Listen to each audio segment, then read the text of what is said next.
আমার ওই বাগিনার চাচা কল দিছে যে ওরা এখানে আমার বাসায় এসেছে, তোমরা এখন কোথায়? ওনারা বলতেছে তাহলে আমি ওদেরকে আটকে রেখেছি, তোমরা এখন আসো তাড়াতাড়ি।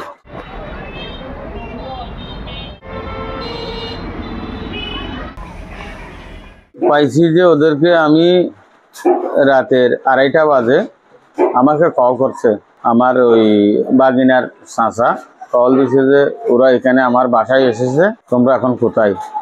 আমি বলছি আমি তো বাসায় যখন বলছি ওনারা বলতেছে তাহলে আমি ওদেরকে আটকে রেখেছি, তোমরা এখন আসো তাড়াতাড়ি। তারপরে আমার শালা আছে বাপ্পি, ছোট ভাই, ওকে নিয়ে ওখানে গিয়ে তাদেরকে নিয়ে এসেছি, 3 জনকে নিয়ে এসেছি, একজনকে রেখে দিয়েছে। ও বাংলা বাজার ইয়ে আছে না, বাগুলার দোকান বলে না, ওইখান থেকে নিয়ে বাসায় চলে এসেছি। আসার পরে এখন আছে আলহামদুলিল্লাহ, যথেষ্ট দেশবাসী সবাই আমাদের জন্য অনেক চিন্তিত ছিল এবং প্রশাসন ভাই আর সাংবাদিক ভাইরা অনেক চেষ্টার পরে আমাদের বাচ্চাদেরকে আমরা ফিরে পেয়েছি। আলহামদুলিল্লাহ আমরা অনেক খুশি, তার জন্য আমরা শুকরিয়া আদায় করতেছি।